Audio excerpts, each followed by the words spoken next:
quand un jeune homme s'est tué, il s'est jeté à l'eau, et c'était en pleine nuit, le bateau s'est arrêté, mais trop tard. Le corps a été perdu. Et cette séparation du corps du jeune homme m'a rendu à cette évidence que je l'avais aimé. C'est la séparation avec le corps du jeune homme mort qui m'a rendu à cette évidence-là. Je l'ai sans doute aimé.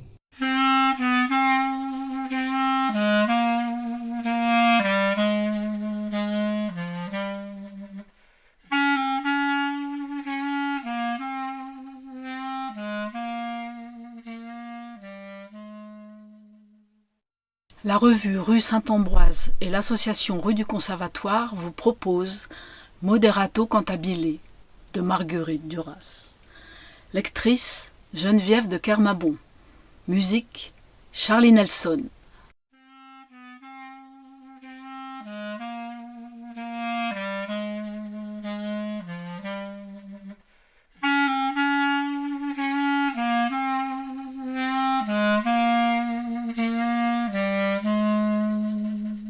« Veux-tu lire ce qu'il y a d'écrit au-dessus de ta partition » cria la dame. « Moderato cantabile » lut l'enfant. La dame frappa le clavier de son crayon. L'enfant resta immuable, la tête tournée vers sa partition. « Et qu'est-ce que ça veut dire, moderato cantabile ?»« Je sais pas, » dit l'enfant. Une femme, assise à 3 mètres de là, soupira. « Alors tu es sûr de ne pas savoir ce que ça veut dire, moderato cantabile ?» reprit la dame. L'enfant ne répondit pas. La dame poussa un cri d'impuissance, informe, tout en refrappant le clavier de son crayon. Pas un cil de l'enfant ne bougea. La dame se retourna. « Quelle tête !» dit-elle. La femme soupira une nouvelle fois. « Mon amour, mon amour !»« À qui le dites-vous » dit-elle. L'enfant, toujours immobile, les yeux baissés, était seul à se souvenir, à connaître que le soir venait d'éclater et à en frémir. « Je te l'ai dit la dernière fois, je te l'ai dit l'avant-dernière fois, je te l'ai dit 100 fois, tu es sûr de ne pas le savoir ?» L'enfant ne jugea pas bon de répondre. La dame reconsidéra une nouvelle fois l'objet qui était devant elle. Sa fureur augmenta. « Ce qu'il y a, dit-elle les dents serrées, ce qu'il y a, c'est qu'il ne veut pas le dire. » La femme aussi reconsidéra cet enfant. « Je voudrais te donner tout ce que le monde comporte de choses à ta convenance, mon amour. »« Dis-le, tout de suite !» hurla la dame. L'enfant ne témoigna aucune surprise. Il ne répondit pas davantage. Alors la dame frappa une 3e fois sur le clavier, mais si fort que le crayon se cassa. Tout à côté des mains sacrées de l'enfant qui, à peine écloses, rondes, laiteuses encore, fermées sur la nuit noire de leur vouloir, ne bougèrent pas. « C'est un enfant terrible !» osa la femme avec timidité. « Non seulement toutes les choses à ta convenance, mais aussi les autres, celles un peu moins à ta convenance, que tu t'en régales et que tu puisses t'en reposer ensuite, mon amour. » L'enfant tourna la tête vers elle, vite, le temps de s'assurer de son existence. Puis il reprit sa pose d'objet face à la partition. « Je ne veux pas savoir s'il est terrible ou non, reprit la dame. Avec moi, il faudra qu'il obéisse, ou bien. » La fenêtre ouverte donnait sur la mer. Cet enfant-là, si têtu, vivait dans une ville au bord de la mer. « Une dernière fois, tu es sûr de ne pas le savoir ?» Une vedette passa dans le cadre de la fenêtre ouverte. L'enfant ne répondit pas. Il entendit la vedette. Elle lui passa dans le sang, pour ainsi dire, mais il ne la vit pas, tourné qu'il était toujours vers l'immensité de la liberté. Et le rose de la journée finissante colora le ciel tout entier. « Sûr ? Vraiment ? Une dernière fois, sûr ? Non seulement les choses un peu moins à ta convenance, mais aussi les autres, celles pas du tout à ta convenance, mon amour, afin que tu connaisses aussi l'ombre que peut projeter le bonheur, et que tu puisses en quelque sorte t'y rafraîchir, mon trésor, avant d'en ressurgir à nouveau. La dame s'étonna sans doute de tant d'obstination. Sa colère s'infléchit, et elle se désespéra de si peu compter aux yeux de cet enfant que d'un geste pourtant elle eût pu réduire à la parole, que l'aridité de son sort, soudain, lui apparut. Quel métier, quel métier, quel métier, gémit-elle. La femme ne releva pas, mais sa tête s'inclina un peu de la manière d'en convenir. Mon amour, l'océan tout entier n'y suffirait pas. L'enfant, lui, ne bougea pas davantage. Les couleurs du couchant devinrent tout à coup si glorieuses que sa blondeur s'en trouva modifiée. La vedette en eut enfin fini de traverser le cadre de la fenêtre ouverte.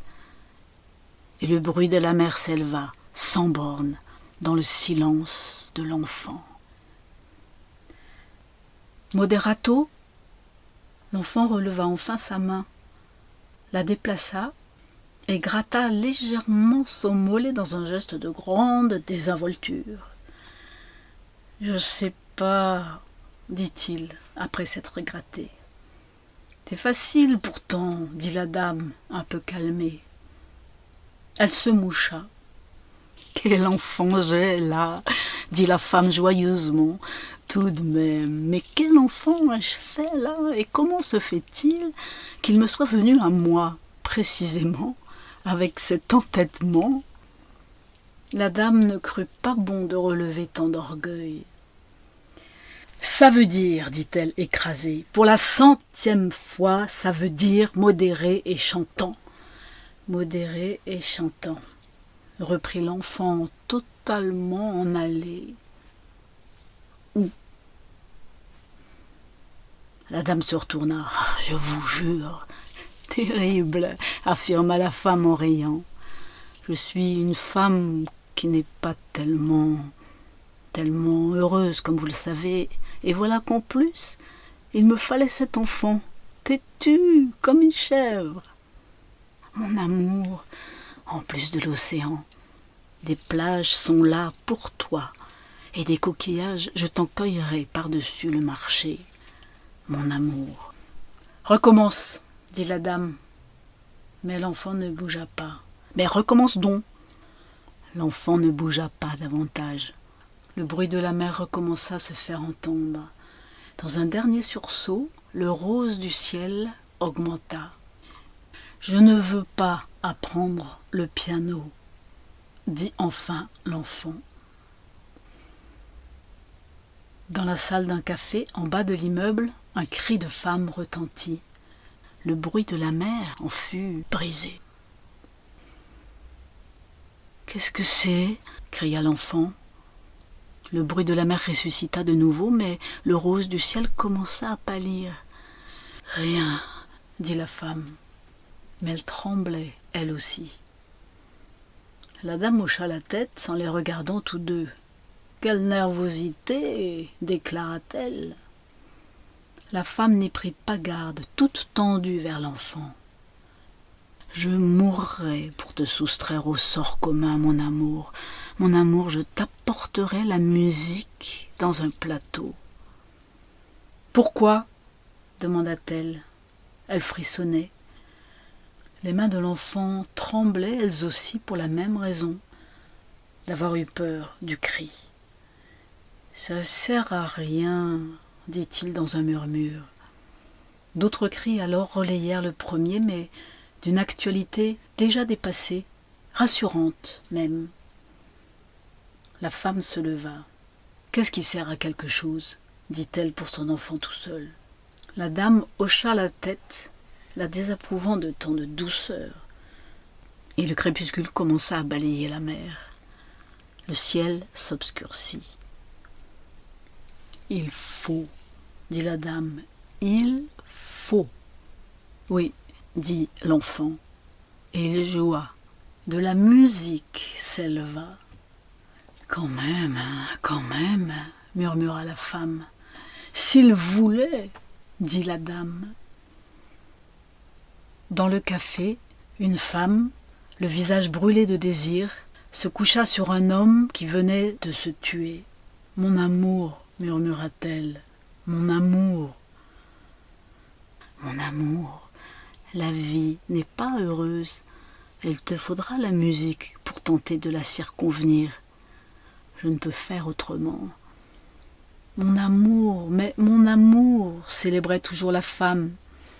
3 fois que j'essaie d'appeler le poste de police, dit la patronne. Pauvre femme, dit quelqu'un. De la mesure, cria la dame. L'enfant s'arrêta. Recommence, cria encore la dame. N'oublie pas, moderato cantabile, pense à une chanson qu'on te chanterait pour t'endormir. Jamais je ne lui chante de chanson, dit la femme. L'enfant recommença à jouer. Ce soir, tu vas m'en demander une, et tu le feras si bien que je ne pourrai pas m'y soustraire, et que je t'en aimerai encore davantage, comme si ce n'était pas suffisant déjà de t'aimer comme cela, déjà une telle souffrance, mon amour. La femme, dans son délire, se vautra sur le corps de son amant de façon scandaleuse. « De la mesure surtout !» cria la dame. « Comment cela a-t-il pu arriver ?» demanda quelqu'un à voix basse. La femme releva la tête. Ses yeux étaient encore enfumés de désir. « Je ne sais pas, » dit-elle, étonnée. « Arrête, » dit la dame. L'enfant s'arrêta. « Recommence, » dit la dame. L'enfant recommença. « Quand il obéit de cette façon, ça me dégoûte un peu, » objecta la femme. « Je ne sais pas ce que je veux, voyez-vous, quel martyr !» L'enfant continua de jouer. « Quelle éducation lui donnez-vous là ?» remarqua la dame. « N'y prends pas garde, mon amour. Nous sommes obligés d'en passer par eux. Que veux-tu ? Par la raison. » La femme s'était assise sur les jambes de son amant mort et souriait, délivrée. « Nous avions cette chance, la possibilité d'en sortir, » dit-elle. « Ah, comme tu joues mal !» cria la dame.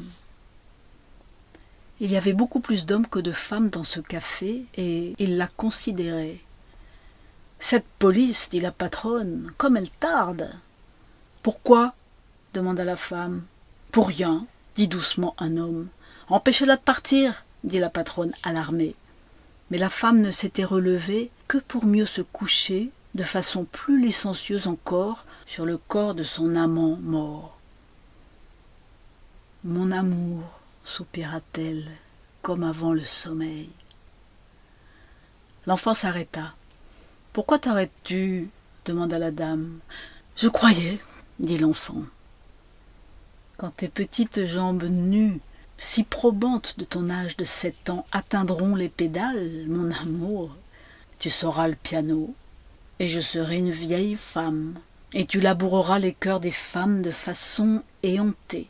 Cela n'en finira plus, n'en finira jamais. Tes jambes, vois-tu, me pendent du cœur. » L'enfant recommença à jouer. Par la fenêtre ouverte, sa musique s'en allait échouer sur le port et jusque dans la salle du café.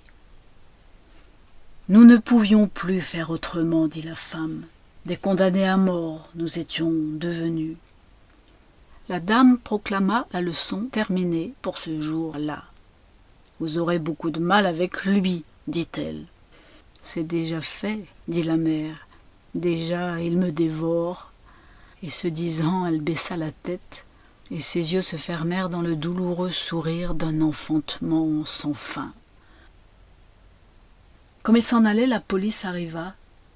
Une femme sortit du café, encadrée d'agents. La foule s'écarta en silence, respectueuse de la folie. « C'est elle qui a crié ?» demanda l'enfant. « Il ne faut pas regarder, » dit-elle. Elles se croisèrent sans se voir.